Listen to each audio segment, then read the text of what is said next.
Okay, ladies and gentlemen, Elvin Richards, Miriam. Well, ISVR is 30 years old, give or take a few months, and what was a gleam in the eyes of some very forward-looking men in what seems a flash is now got a unique position in the world and an illustrious past. In the 1989 annual report, which celebrated the 25th year of ISVR, Bob White noted that looking back was not a characteristic of the Institute. This has always been generally true, but I'm going to stretch a point here, because in looking back as I have, I've seen much that is as true and relevant today as it was then, but with changes. So if there were a text for a talk at lunchtime, and hopefully not a sermon, it would be Back to the Future. In doing so, I'm going to draw unashamedly on the comments of others. I have no difficulty with this. I read a quote recently that said, if you steal from one author, it's plagiarism. If you steal from many, it's research. This wodge of paper may look unpromising, but I've got large handwriting, okay? I don't object to people looking at their watches when I talk, but I lose confidence when they start shaking them to make sure they're still going.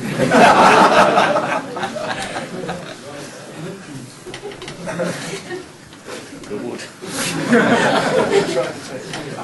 I fell off a chair in Senate once. I don't want to do the Senate.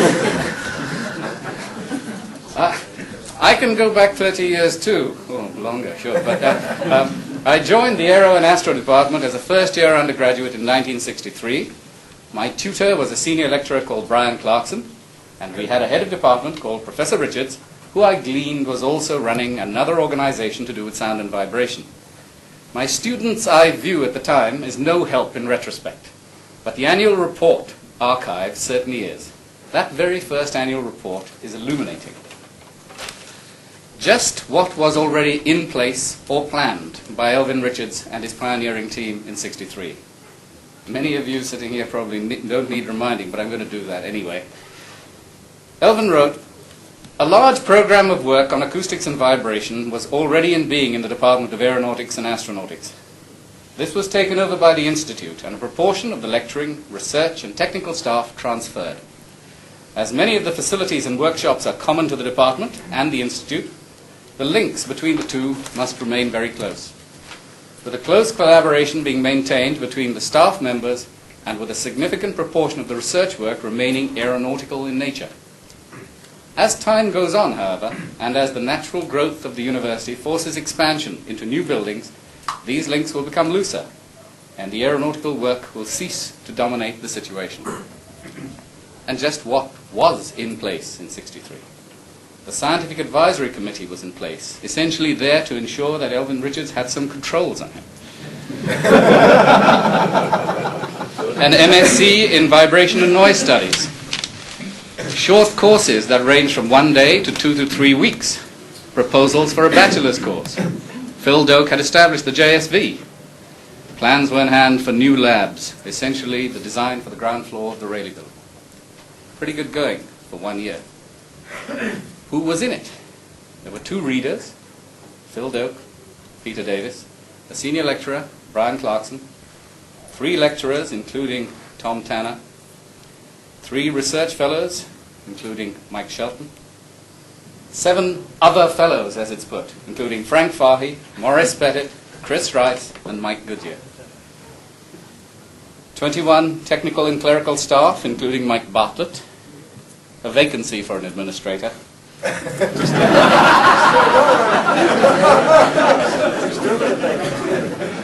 we ain't about to fill that in a hurry.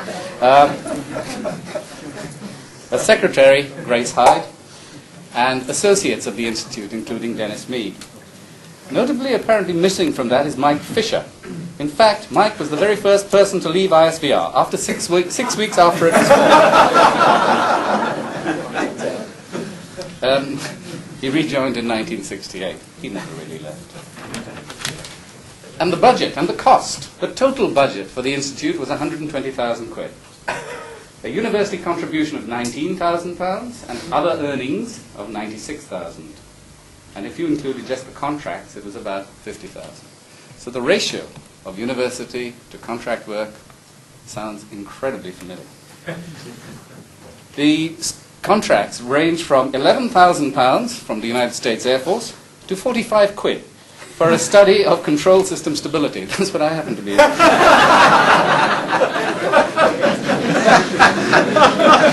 I didn't know then how much it was worth.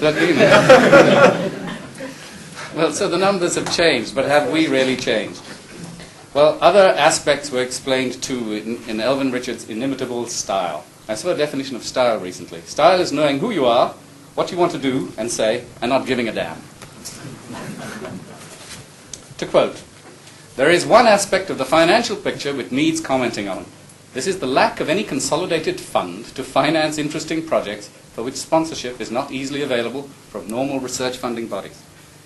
Many such investigations come to mind. For example, the development of an acoustic football for the blind, the 101 small community problems, and more important, the initiation of preliminary investigations to establish the practicability of large investigations. The university contribution to the Institute, 3K, is overspent on degree course projects alone. Nothing changed. The provision of a block grant, no matter how small, from government and large industrial concerns would considerably ease the financial tasks of the director." Can I use that in this annual report? By 1965, the pattern had settled down. ISVR had an administrator, Bill Wiley. 3 MSCs were in being, and 4 research groups had been established. Chilworth Labs were on stream, and the very first PhD from ISVR graduated.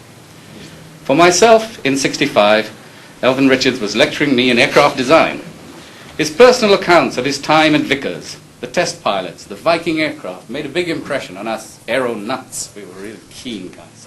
On one occasion, Prof had set us some work. Next lecture, he asked how we'd got on. No one had done it. "Ha," he said, "you lot should spend less time at the pub." I was deeply hurt. Having spent a good 3 days out of the pub trying to sort out another new head of department aero lectures, Professor Lilly's lectures on aerodynamics.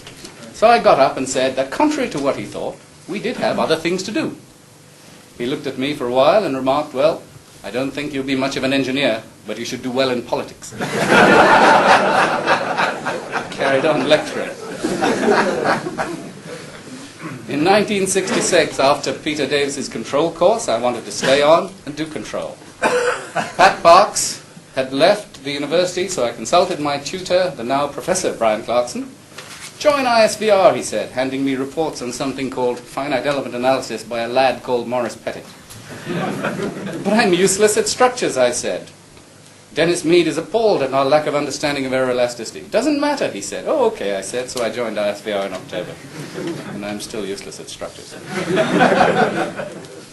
1967, and the Institute began negotiating with the Ministry of Technology for the joint sponsorship of an industrial noise control unit. 1968, and EJR departed for Loughborough, and Brian Clarkson became director. The Rayleigh building was opened by Donald Stokes. A new boy had joined ISVR, one Bob White, with pockets full of strain gauges and making chirping sounds.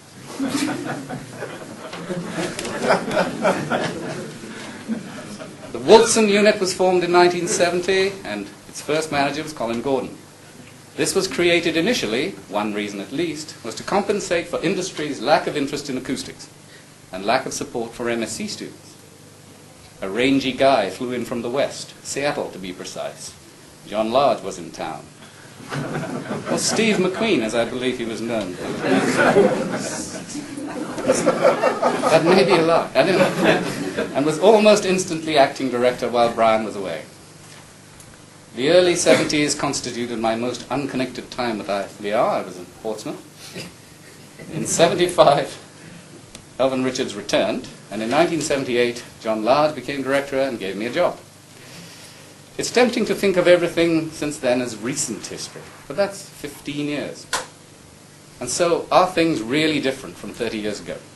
And what should we be doing to ensure that the Institute has another 30 years ahead of it? Well, yes, there are differences. The first difference is that many of us who were around some 30 years ago are still around. And I think this is a significant difference. The creation of something totally new with no priors to draw on is very different from sustaining and changing an established institute. Another difference. Students no longer treat it as a privilege to go to university. It's a right, and perhaps it should be. And with scores of new universities, what I think is now irrelevant.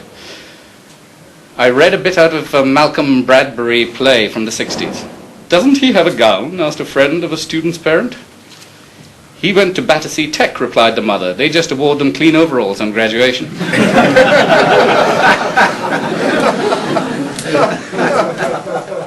Well, those days have gone, and it's probably Battersea University now. And for students, it's a buyer's market, and I believe we must and are responding. Pressures of various kinds bear down with regularity now. Departmental assessments, research assessments, teaching assessments, quality assessments. We've responded to what has come our way with creativity and enthusiasm, and I'm confident we can handle whatever else they may have in store. Another difference. Industry now does have an awareness of the importance of noise, and we have done our job only too well. Numerous consulting companies have grown out of ISVR and compete with us. Very healthy indeed, but mind concentrating for our industrial units, for whom the playing fields are very different from the early years. For everyone, things are more frenetic. ISVR has a staff of 150, with academic staff only about a sixth of that. Our total reliance on the technical, secretarial, and administrative staff to keep the whole show on the road is very apparent to anyone. Research assistants, fellows, and students help in all manner of ways. Our technical staff are probably the most conscious of the pressures and changes of the recent past, and they have given dedicated and dependable service under often very trying conditions. Our secretarial and administrative staff have devised ingenious cooperative schemes to get us through various crises which always want the results yesterday. So what will sustain us in moving forward into these next years? It has to be that intangible thing that is the Institute. The pioneering spirit of the early 60s and the break with traditional university practice helped to create the collective ethos that we recognize and feel as ISVR. 30 years on, we're all now very well served with experience and expertise, and I believe much of the same ethos has been absorbed by younger and newer members of the ISVR onto whom the responsibilities are shifting. The continual introduction of new ideas is vital in all areas, in teaching and research obviously, and increasingly now in the way in which we operate. The trick is to keep the feeling of freshness while preserving the identity and uniqueness of ISVR, and I believe we can and will do it. Thank you.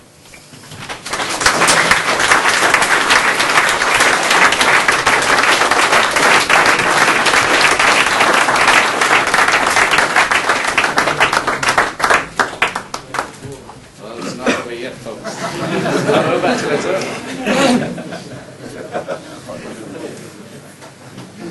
It's an enormous pleasure to now move to another aspect of this 30th celebration. It's very gratifying to have founder of ISVR, Elvin Richards, with us, and Miriam. I'm glad he was able to manage to fit us in his all too busy jetting around. As you all know, the Aero ISVR Library, by popular acclaim, has been named the E.J. Richards Library. Students for a long time will have his benign and also rather questioning expression looking down on them from the picture on the wall. I know, Elvin, when I told you about this, you said, "Oh, you mean the main library then?"